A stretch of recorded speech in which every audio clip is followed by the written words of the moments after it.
கிட்டத்தட்ட 1000 கிலோ குண்டுகளை இஸ்ரேலுக்கு அனுப்பி வைக்க அமெரிக்க ஜனாதிபதி டொனால்ட் ட்ரம்ப் உத்தரவிட்டுள்ளார். அமெரிக்க ஜனாதிபதியாக பொறுப்பேற்றுள்ள டொனால்ட் ட்ரம்ப் மேற்காசிய நாடான இஸ்ரேலுக்கு 907 கிலோ எடையுள்ள வெடிகுண்டுகளை அனுப்பி வைக்க உத்தரவிட்டுள்ளார். இஸ்ரேல் பாலஸ்தீனத்தின் ஹமாஸ் அமைப்பினரிடையே கடந்த 2023 ஆண்டு அக்டோபர் 7 போர் தொடங்கியது.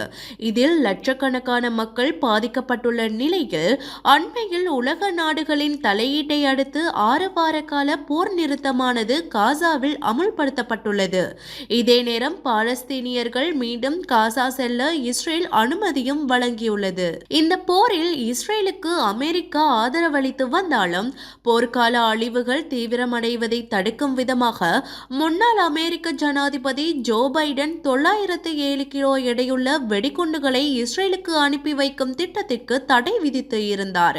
இந்நிலையில் புதிய அமெரிக்க ஜனாதிபதியாக பொறுப்பேற்றுள்ள டொனால்ட் ட்ரம்ப் நிறுத்தி வைத்திருந்த 907 கிலோ எடையுள்ள வெடிகுண்டுகளை இஸ்ரேலுக்கு அனுப்பி வைக்க உத்தரவிட்டுள்ளார்.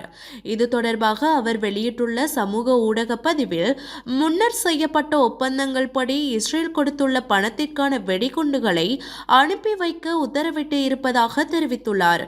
அதே சமயம் பாலஸ்தீன அகதிகளுக்கு அண்டை நாடுகளான ஜோர்டான், எகிப்து ஆகிய நாடுகள் அடைக்கலம் வழங்குமாறும் ட்ரம்ப் வலியுறுத்தியுள்ளார்.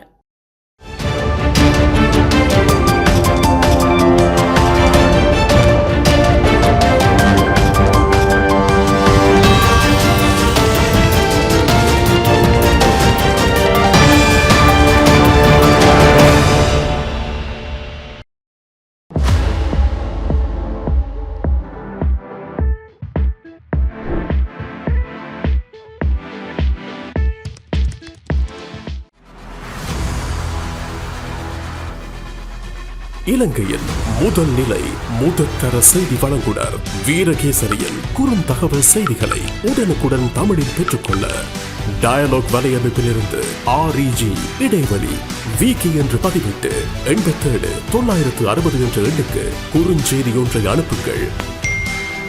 வீரகேசரி செய்தியுடன் இணைந்திருங்கள்.